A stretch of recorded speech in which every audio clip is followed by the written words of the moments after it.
Tá no ar. Olá, meus queridos e minhas queridas. Estamos aqui com vocês na live prometida hoje, agora há pouco que eu chamei todo mundo, espero que muita gente venha participar conosco. Estamos aqui com muita gente querida e nós vamos falar sobre a nossa pós-graduação em Pedagogia Espírita. Estamos com a Lídia Amorim, Rogério Ribeiro Cardoso, Márcio Salles Saraiva e Maurício Zanolisi e eu, Dorin Conta. Então, apresentando cada um de nós aqui, bom, aqui eu não vou me apresentar, porque eu já estou mais conhecida. O Maurício Zanolini é a pessoa responsável por tudo na pós, inclusive é professor também na pós, né? Atende os alunos, grava as aulas, mexe na plataforma, enfim. Né? A Lídia Amorim, nossa querida Lídia, ela é formada em gestão pública, depois fez mestrado em História da Educação e está fazendo doutorado em Educação na USP com um tema sobre espiritismo. Eu vou deixar para ela falar um pouquinho sobre o tema dela. Depois nós temos o Rogério Ribeiro Cardoso, que olha só o currículo dele, que insólito, mas interessante. Ele tem formação acadêmica, primeiro, em engenharia elétrica, é formado em pedagogia, tem mestrado em engenharia biomédica, é isso. Olha, minha memória não está tão ruim. E fez doutorado em educação com uma tese brilhante, que eu fiz parte da banca, sobre o Ney Lobo, um dos grandes baluartes da pedagogia espírita. Estamos aqui com Márcio Salles Saraiva, que é sociólogo, fez o seu mestrado em políticas públicas, não é isso? Está fazendo doutorado em psicossociologia. Você fala só o tema do seu doutorado, tá? Bom, então, o que nós todos aqui temos em comum nessa live, Maurício, eu, Lídia, Rogério e Márcio, é que todos damos aula na pós-graduação de Pedagogia Espírita. Não somos só nós, há muitos outros professores, né? Mas nós estamos chamando uns ou outros para participar dessas lives, para vocês conhecerem um pouco da proposta da pós-graduação e virem participar da 19ª turma, que começa dia 25 de fevereiro. Vou começar pelas damas primeiro. Lídia, querida. Então, acho que eu preciso começar contando que eu fui aluna da turma 10, de pós-graduação em Pedagogia Espírita. Eu nem tinha terminado a faculdade quando comecei o curso, mas estava muito encantada e fiz num formato de extensão. E foi um curso que realmente elevou muito os meus interesses pela história da cultura, pela história das religiões, pela história política, e principalmente pela educação. E mudei a minha carreira mesmo para essa área.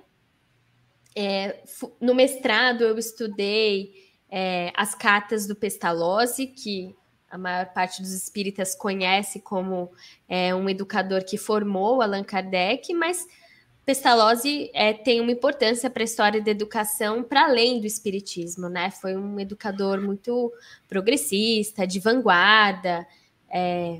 Algumas pessoas veem ele como um antecessor da psicanálise, então foi muito importante para mim, foi muito maravilhoso estudar o Pestalozzi.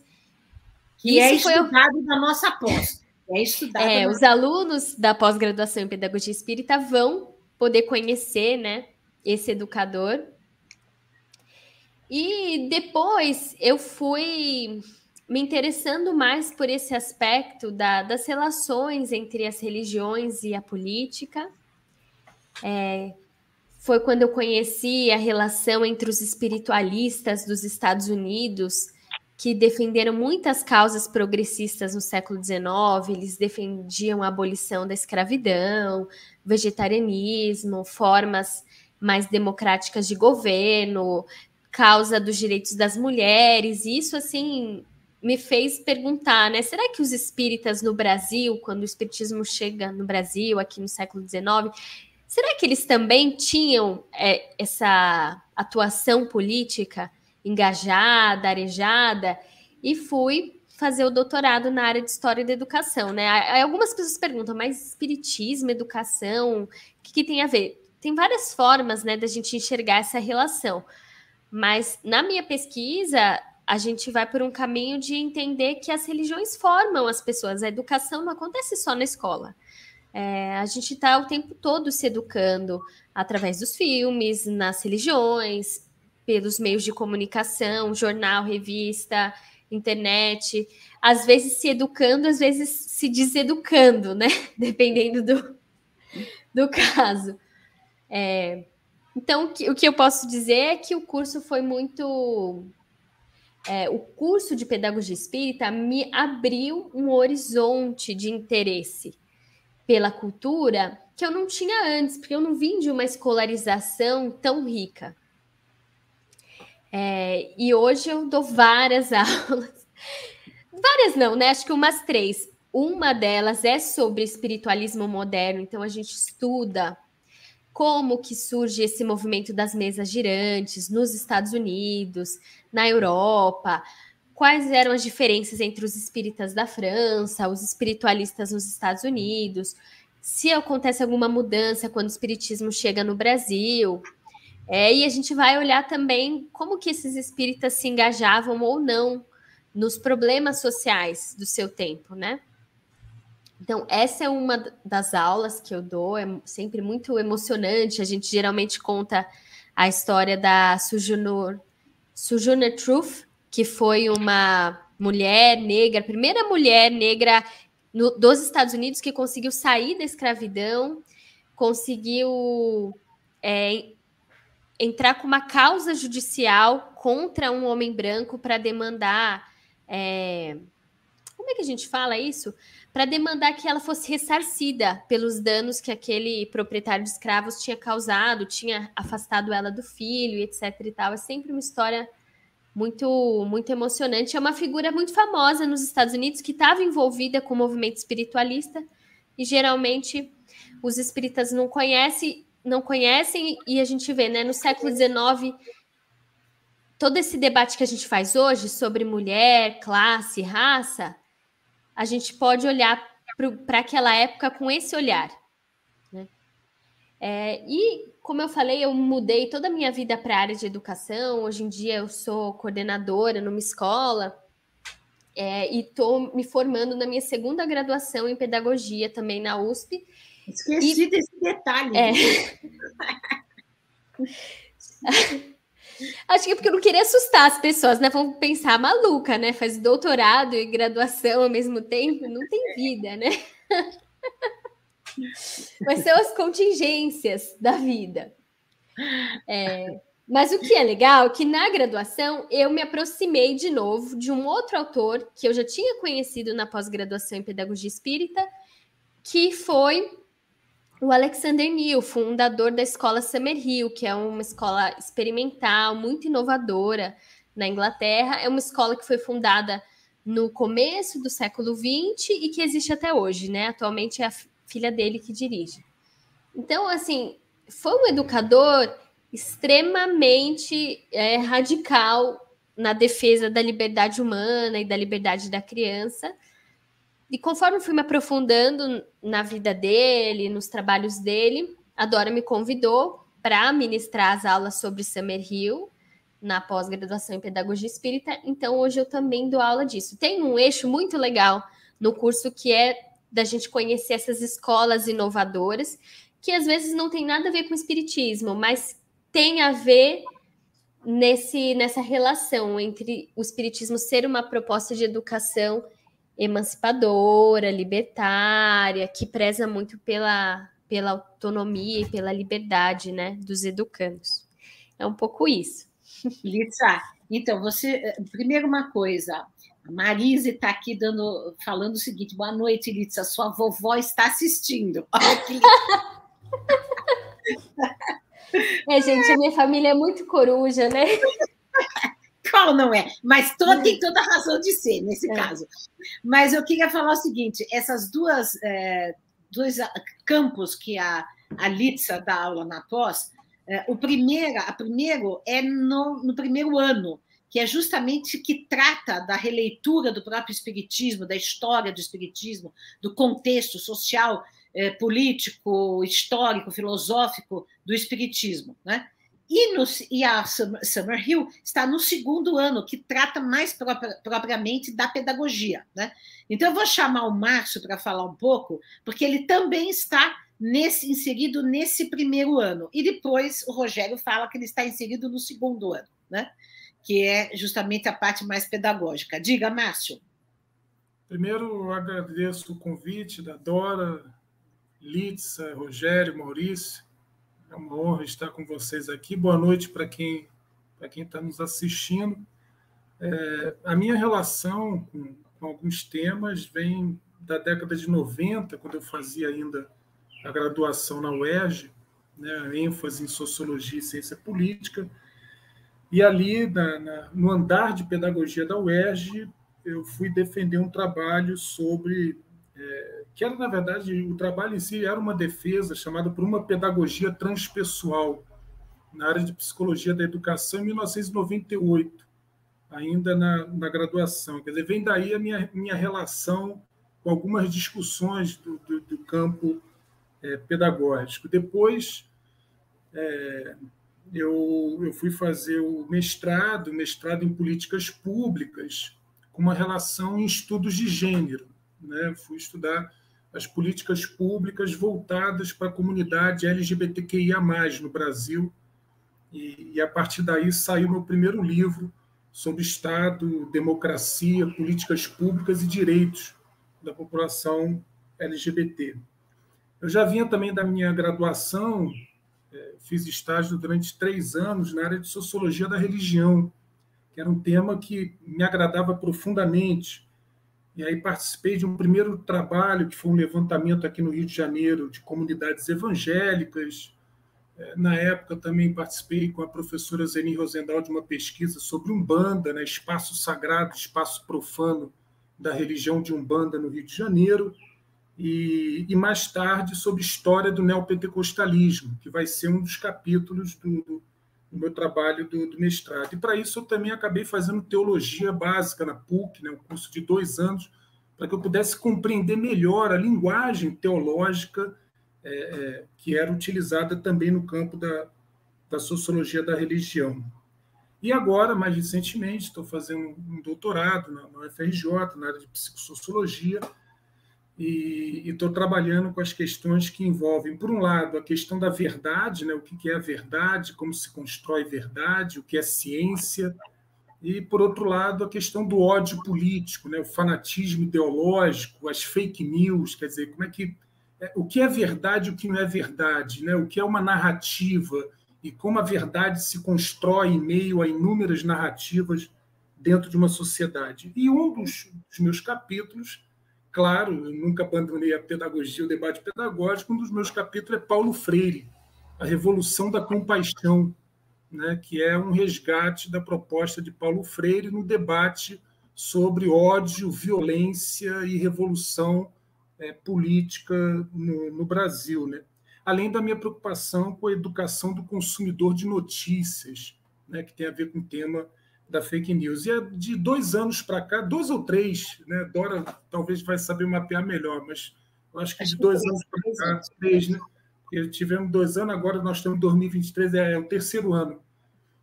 Nos 2 anos anteriores, né, venho conversando muito com a Dora, que sempre foi para mim uma inspiração ao longo da minha vida, a começar na poesia, e venho trabalhando também história social e política da França, né? Tenho debatido esse assunto com os colegas aqui da pós-graduação, colocando o foco especialmente a França revolucionária, né?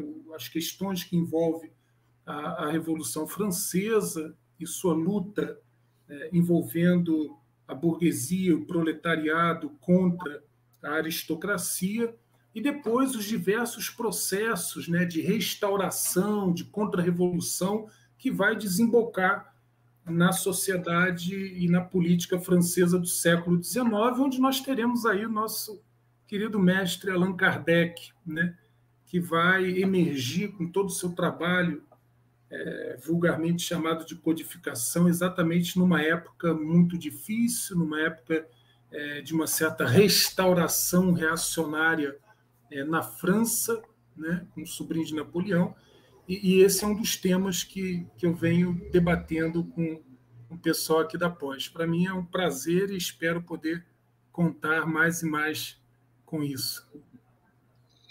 Bom, eu quero dizer que os alunos adoram todos os professores. A gente não tem reclamação nenhuma, pelo contrário, só elogios. Quando terminam as aulas, ai, que professor, que professora. Então, é sempre uma euforia, que, de fato, é muito, muito bom. Nós tivemos agora o encerramento da turma 17, no último fim de semana, de janeiro. Eu cheguei a ficar emocionada, tantas pessoas falando quanto o curso foi transformador, impactante. E eu quero que vocês observem que isso não é um curso de centro espírita, de palestrante, né? Isso é um curso de pós-graduação com pesquisadores, com pessoas que estudam os temas academicamente, mas de maneira acessível, né? Porque também não é uma coisa hermética, fechada, esotérica, é acessível para todo mundo, mas tem consistência acadêmica, tudo aquilo que é posto aqui como aula, porque os professores todos são pesquisadores daquilo que falam, né? Rogério, por favor, conte a sua história. Primeiramente, boa noite. Depois de ouvir o currículo da Lídia e do Márcio, eu fico meio acanhado, assim, né? Logo você, Rogério, o homem que rodou 8 faculdades. Que é isso? Mas, enfim, assim, eu tive contato com o espiritismo, né, já com 19, 20 anos de idade, porque, na verdade, tive um contato anterior, mas, assim, para estudar mesmo, né, já foi mais ou menos por aí. E já me interessei pela educação logo ali, né? Eu estava fazendo engenharia elétrica na época. Mas, assim, eu vou pular a parte da engenharia elétrica e... assim, como me deu um interesse muito grande por estudar as relações entre educação e espiritismo, né? Eu comecei a estudar outros livros na época, e aí, quando eu fui fazer pedagogia, eu já fui nesse intuito de fazer um doutorado, né? Tanto que eu brincava com meus colegas que eu estava fazendo um doutorado de 8 anos. Eu ia fazer 8 anos de graduação e, né, ilusão minha, já ia entrar direto no doutorado. Não foi assim, né? Demorou uns anos para eu começar o doutorado. Mas logo no primeiro ano de pedagogia, eu descobri a tese da Dora. E é ali que eu, né, aquela linha condutora, aquele fio de raciocínio que a Dora imprimiu na tese, para mim foi crucial, assim, para entender o que era a pedagogia espírita mesmo, né? E foi ali que eu conheci Herculano, foi ali que eu conheci Ney Lobo, e já conheci o Eurípides, né? E fui estudar mais a fundo esses autores. E eu queria fazer uma tese, né, que pudesse trazer à luz esses camaradas aí, principalmente Herculano e Ney Lobo. Entre os dois, eu acabei ficando com o Ney Lobo, porque era mais filosófico, né? Apesar do Herculano também ser filosófico, mas o Herculano é um pouquinho mais... eu não sei se pragmático, né, seria a palavra mais correta, mas o Ney Lobo me cativou mais, né? E o que eu achei mais interessante, que eu fiz uma pesquisa durante a graduação em pedagogia, um TCC, né? Dentro do campus universitário mesmo, da Universidade Federal de Uberlândia, questionando os professores sobre os conhecimentos que eles tinham a respeito de educação e espiritismo, de filosofia espírita da educação e sobre alguns autores. Entre esses autores, eu coloquei lá o Herculano e Ney Lobo. Eu acho que eu entrevistei uns... eu não lembro agora, não vou lembrar de qual, mas foi algumas dezenas de professores e teve apenas dois professores que conheciam Herculano e Ney Lobo. E um apenas tinha lido alguma coisa mais a fundo dos dois. Então, assim, desconhecidos dentro, né, de um curso de pedagogia. E aí foi aí que eu pensei, não, vamos fazer um estudo sobre o Ney Lobo, né? Ele merece ali, ele tem uma teoria sobre filosofia espírita da educação que merece ser estudada. E aí foi o caminho do doutorado, né? Nesse meio tempo, eu comecei a pedagogia em 2003, que eu conheci a tese da Dora, entrei em contato com ela, começamos a conversar. O ano seguinte, ela me manda um e-mail falando que ia ter um encontro, né, de pedagogia espírita, primeiro Congresso Brasileiro de Pedagogia Espírita, em 2004, né? E pediu para fazer a divulgação aqui em Uberlândia. Então, tá, eu vou ser o divulgador aqui na cidade, né? Só eu sabia do congresso e vamos divulgar. Enfim, nesse congresso que eu fui ouvir o Ney Lobo, né, ao vivo pela primeira vez. Eu falei, não, esse cara aí mesmo que eu vou ter que estudar. Aí veio o segundo congresso, terceiro eu não participei, né? O congresso era bienal, então teve 2004, 2006, 2008, Eu voltei em 2010, aí o Ney Lobo já estava bem velhinho, né? Bem doente. E, 2012 não teve o congresso, e em 2014 eu estava fazendo a pesquisa do doutorado já.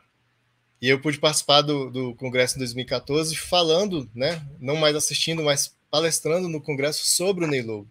E para mim aquilo foi muito específico. Ele já tinha desencarnado, né? Ele tinha desencarnado em 2012. Quando eu passei para o doutorado, ele desencarnou. Eu falei, nossa, perdi minha fonte primária. Mas assim, é as coisas da vida, né? Talvez se ele tivesse vivo, eu não teria tido acesso a um acervo tão grande que a esposa dele me abriu na época. Porque eu pude estudar cartas que ele escreveu com 20 e poucos anos de idade. Eu tive acesso a um material riquíssimo, assim, que... um privilégio. Assim, assim, até hoje dá muitos estudos, né? Manuscritos isso sobre Ney Lobo. Não, e detalhe que também cartas que eu e o Ney Lobo trocamos, né? Também. Sim, descobri bastidores, muitos bastidores. Mas foi muito interessante, foi uma pesquisa muito rica, assim, que foi difícil peneirar e decidir o que realmente iria para a tese. Foram 2 capítulos inteiros jogados fora, assim, principalmente a parte de política e de sociologia. Né? O pensamento político e sociológico do Ney Lobo ficou fora da tese. Aí, Lícia, tem material para você aí. Né? Pensamento político dos espíritas, tem o Ney Lobo ali para você estudar. A Lícia foi minha aluna na pós, né? E você foi em 2014, Lícia? A sua turma? Não, foi antes. Agora eu não me antes? lembro. Acho que sim, talvez. Acho que foi 2014. Acho que foi a minha primeira turma. Aí você foi da minha primeira turma. Eu lembro que era turma 10, mas não me lembro o ano. Acho que sim, porque eu entrei no mestrado em 2016. Foi então, 2014. deve ter sido. Foi, sim. Isso. Então. Aí assumi a cadeira que era do Ney Lobo, né? O Ney Lobo era professor da pós. O Ney Lobo deu aula na pós, exatamente. Eu queria comentar que quando eu defendi minha tese de doutorado, olha só que coisa interessante, me lembrei disso agora, né? Nós depois fizemos, foi um evento, né? Teve até ônibus fretado para assistir a tese, né? Tinha um auditório cheio de gente, veio um ônibus de Franca, veio um ônibus de Santos, enfim, foi muito interessante. E de todos os estudados, o único encarnado era o Ney Lobo, né? Porque Herculano, Eurípides, Anália, todo mundo do lado de lá. E todos os estudados na sua tese, né? Todos... na minha tese. Fora o Pestalozzi, Comênios, Rousseau, etc. E aí o que aconteceu? Depois da tese, nós fizemos um almoço com várias pessoas, tal, e o Ney Lobo tirou... abriu um papel e fez um discurso, né? Como ele era próprio, ele era super assim, né? Formal, ele era militar, mas ele era um militar aberto, né? Devo dizer. Tinha os seus militarismos, mas era uma pessoa muito democrática, uma das pessoas mais democráticas que eu conheci. E aí ele leu o discurso e falou o seguinte: esta tese, Dora, que você... Aqui, ó, a Kátia falando, eu estava lá, a testemunha. Estava mesmo.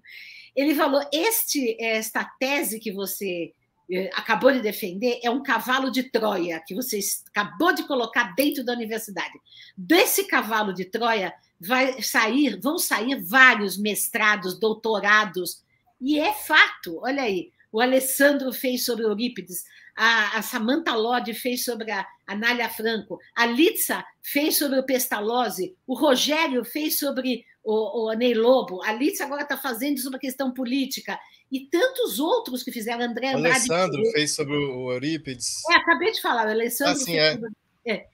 Mas tantos fizeram a partir depois da minha tese, né? Então, aquilo foi profético. Ele falou assim, você está colocando um cavalo de Troia, de dentro vão sair várias teses. E foi o que aconteceu. E todas essas teses, e a Célia Ribas, que fez mestrado e doutorado sobre o espiritismo, e todas essas teses, a maioria dos professores dão aula na pós. Olha aí que beleza, né? Então, olha só como é que a gente está construindo todo um conhecimento espírita, né? Com consistência acadêmica e tudo mais. Eu vou dar a palavra para o Maurício para falar algumas questões práticas sobre sobre o curso da Pedagogia Espírita. Fala, Maurício. Antes do Maurício falar, eu queria só dizer, não lembro se eu já te falei isso, Dora, mas eu tive o prazer de ler esse discurso datilografado. Não, você não falou. Lá nas pastinhas lá do Ney Lobo, tinha esse discurso datilografado lá. Olha aí que coisa. Ainda era datilografado.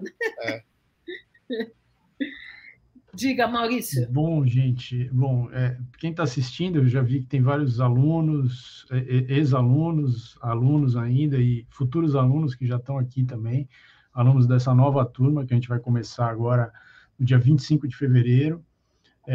Então, quem não conhece o curso, quem ainda não se inscreveu, está pensando em se inscrever, o curso começa, então, essa nova turma, dia 25 de fevereiro, que é um sábado. As aulas acontecem sempre um sábado por mês, então esse calendário do ano de 2023 já está pronto, tá? Então, vocês entrarem no site lá da universidadelivropampedia.com, vocês encontram já o calendário completo. São 24 meses de curso, 2 anos, portanto, e aí as inscrições estão abertas, né? Então, lá no site vocês encontram lá um botão para se inscrever. Acho que é importante falar também que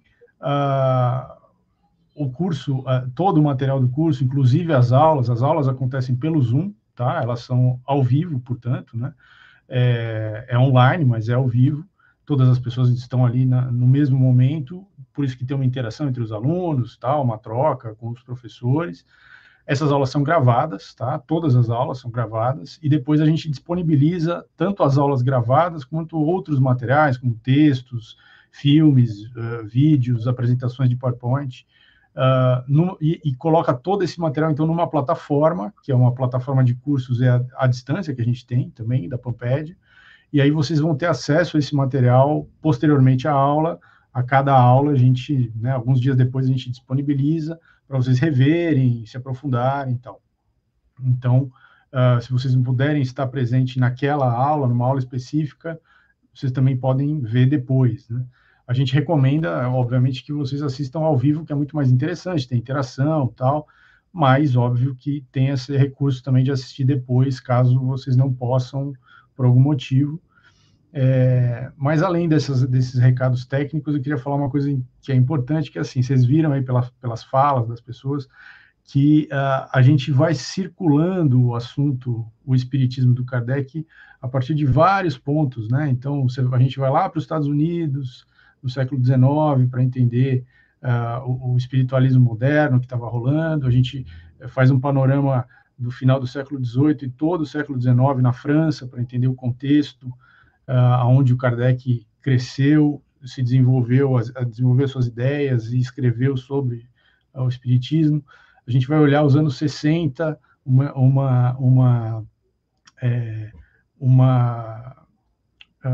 é que fala? Uma iniciativa de educação feita por um espírita em plena ditadura militar, um espírita militar, mas que pensava filosoficamente, sistematicamente, e estava tentando casar diferentes ideias ali numa experiência prática. E essas coisas, em geral, não se vê nos estudos de espiritismo dos centros espíritas, né? Os estudos de espiritismo dos centros espíritas, em geral, só reproduzem uma coisa já há muito tempo igual, de trechos, de leituras dos livros do próprio Kardec, sem contextualizar, sem entender dimensões mais profundas. Então, esse é o diferencial, de fato, do curso, que faz toda essa cerca, né? Tudo que está em volta para iluminar muito melhor o que foi produzido ali. Então, essa é uma característica importante que é importante ressaltar aí para vocês. Maurício, fala também que você também dá aula na pós. Verdade, eu esqueci dessa parte. Eu, além de fazer toda essa parte de comunicação com os alunos, né, e ajudar vocês aí nas inscrições, quando tem aula, eu aviso, quando o material é disponibilizado, eu aviso, eu que faço, coloco o material lá na plataforma e tal. Além de tudo isso, eu também fiz o curso de pós-graduação há muitos anos atrás, que é quando eu entrei em contato com essa ideia. Já trabalho, assim, aqui nos bastidores com a Dora já faz vários anos, e ao longo desse tempo eu também entrei em contato, por exemplo, com uma experiência educacional muito interessante, que era meio invisível, que aconteceu aqui no estado de São Paulo, que chamam ginásios vocacionais, que tem muitas ideias interessantes sobre educação, e aí eu trouxe isso para dentro da pós e passei a dar uma aula sobre essa experiência para ampliar também o olhar das pessoas sobre diferentes formas de educar, né, na prática. Muito bem, então eu vou passar mais uma última rodada rápida, que a gente não vamos nos delongar muito nessa live. Vou passar uma última rodada rápida para cada um, falar alguma coisa, fazer algum comentário, fazer um convite mais explícito para a pós, e qual que vocês acham a importância dessa pós, para vocês comentassem um pouquinho sobre isso. Litsa, querida.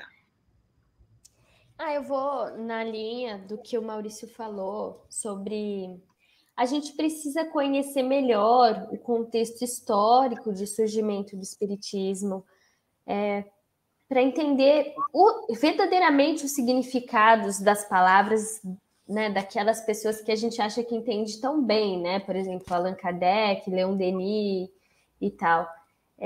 Porque se a gente não consegue ler o mundo no qual eles estavam, os problemas que eles viam, a gente tende a se agarrar a interpretações muito pequenas, muito mesquinhas. Aí a gente pega um repertório, né, que o brasileiro tem da Igreja Católica e joga em cima da leitura dos livros espíritas e não sai muito daquela visão, né? Então as pessoas, por exemplo, acham que Allan Kardec, espiritismo não tem nada a ver com política, que Kardec não se interessava por política, mal chegam perto da Revista Espírita, não sabem os elogios que o Allan Kardec fez sobre as mulheres ingressando no mundo do trabalho, da academia. Então a gente propõe que com um repertório cultural mais denso, as pessoas vão se sentir mais fortes para interpretar. E eu acho que é uma outra coisa também, que o exemplo dos professores que estão no curso, muitos são espíritas, outros não, mas estar num ambiente em que as pessoas refletem, conversam com respeito, com criticidade, vai inspirando os alunos também a ter uma espiritualidade mais segura, mais questionadora. Porque a espiritualidade do brasileiro é muito cheia de medo, muito cheia de submissão, né? A gente precisa, não são só coisas racionais, não é só aprender, é estar junto com pessoas que ousam questionar, que ousam trazer ideias diferentes, para ir se sentindo a autoestima fortalecida, né? Para dizer, eu posso sim discordar, eu posso olhar um outro lado da questão, não ter uma espiritualidade tão medrosa, tão rígida, né? É isso, gente. Convido muito vocês a fazerem curso. Márcio, quer falar? Eu penso que a experiência que a gente está propondo de uma pós-graduação em pedagogia espírita, ela é uma experiência, a meu ver, libertadora, ampliadora de horizontes. Então, se você, mesmo para aquele que não é pedagogo, não necessariamente é o pedagogo que vai fazer após em pedagogia espírita. Às vezes é alguém de serviço social, é alguém da área, como tem aqui, da área de engenharia elétrica, né? E por aí vai, enfim. Mas se você tem dentro de você aquele espírito crítico, aquele espírito questionador, aquele desejo de ir além de tudo aquilo que as pessoas te contam, se você tem uma pulga atrás da orelha, um desconfiômetro que você pode estar sendo enganado, eu te convido, participe dessa experiência, muito mais do que uma pós-graduação, que a gente está propondo uma experiência que vai poder alargar os seus horizontes e fazer com que você saiba melhor se posicionar e questionar tudo aquilo que você herdou de educação de acordo com a tradição. Esse é o meu convite. Muito obrigada, Márcio. Rogério, querido. Eu vou puxar aqui o Herculano Pires, né? O educando é um reencarnado. E isso muda tudo, né? Isso é a base, é a pedra angular, é a partir daí que a gente tem toda a construção de uma filosofia espírita da educação. E eu concordo com o professor Márcio, é libertador, né? Você encarar, né, essa sua experiência religiosa, mas do ponto de vista científico, né? Porque o que a gente está propondo aqui é uma visão da ciência, uma visão acadêmica, né? Mas é uma experiência também espiritualizante, né? E a gente pensar como que a gente traz isso para a escola, como que a gente reorganiza os processos escolares, como é que a gente refunda o papel da escola a partir desse conhecimento, a partir dessa experiência religiosa, mas também, né, trazendo todas as contribuições científicas coerentes com a proposta espírita, né? Todas essas propostas científicas que a gente estuda na academia, como que a gente correlaciona isso, né, com a visão espírita? E como que a gente traz isso, materializa isso num projeto político-pedagógico? Né? E isso é muito importante, muito interessante, porque não é simplesmente você dizer que vai ensinar espiritismo na escola, isso não é a pedagogia espírita.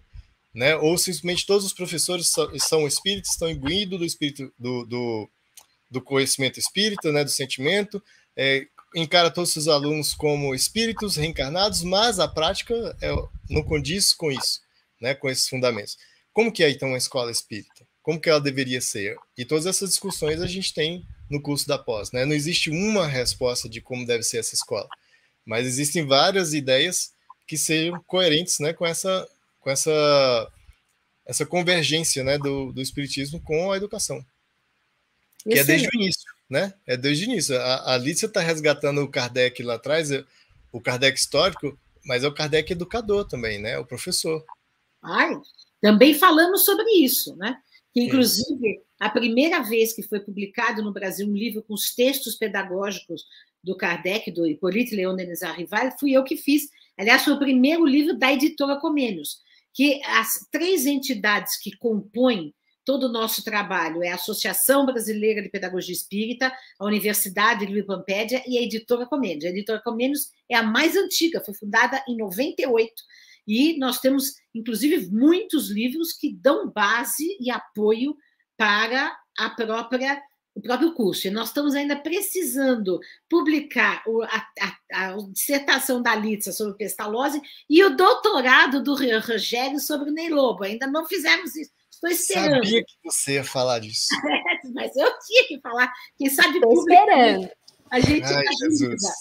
Deixa eu falar uma coisa. Olha aqui, quando vocês falaram que pessoas de qualquer área poderiam fazer, o Adair Ribeiro Júnior colocou engenheiro naval presente, ele já está inscrito no curso. A Eliana Haddad colocou jornalista. Então, é isso aí. Tem já várias pessoas inscritas de várias áreas, de vários lugares. Então, venha você também participar. Agradeço a participação de todos aqui na nossa live, agradeço a você, Lícia, Rogério, Márcio, e vamos nos encontrar dia 25 de fevereiro na primeira aula. Na semana que vem, que é dia 7, né? Será esse dia mesmo, Maurício? Ou não? Eu não sei ainda. Tá bom. Enquanto a gente anuncia. Ainda estamos tentando fazer mais uma live antes do dia 25. Pode ser dia 7, pode ser talvez dia 14, 15, não sabemos. Mas a gente anuncia também, divulga nas redes sociais, fiquem de olho. E é isso. Então, talvez mais uma live antes, mas o curso começa, então, dia 25. Se você está interessado, ainda não, né, tem dúvidas, pode mandar um e-mail para mim, pampedia@pampedia.com.br. O link do site onde você faz a inscrição está na descrição desse vídeo aqui no YouTube. O e-mail também. Então, é só olhar ali, clicar e você vai direto. Eu mandei aqui no chat também, tem o link, então dá uma olhada no chat, se você tiver dúvida como que escreve e tal. Obrigado a todo mundo que já está inscrito, que está aqui na live, que eu vi, tem vários alunos. Olha que a Miriam falou, vamos nessa viagem interessante e profunda, já está inscrita, né? E aí o Marco Túlio dizendo que quer fazer ainda o curso, ele é urologista, né? E a Tereza, que já está inscrita, é advogada, né? E então a Eliana Haddad falou, show, Achei que todo mundo seria pedagogo e eu ia ficar fora. E ainda tem mais uma, engenheira civil, para dizer, nossa, nós vamos ter cheio. A Lúcia é aluna já, dessa turma nova. Então, justamente. Bom, gente, então, muito obrigada a todos e todas. Um beijo, tá? Estamos Tchau, pessoal. aqui esperando por vocês. Tchau.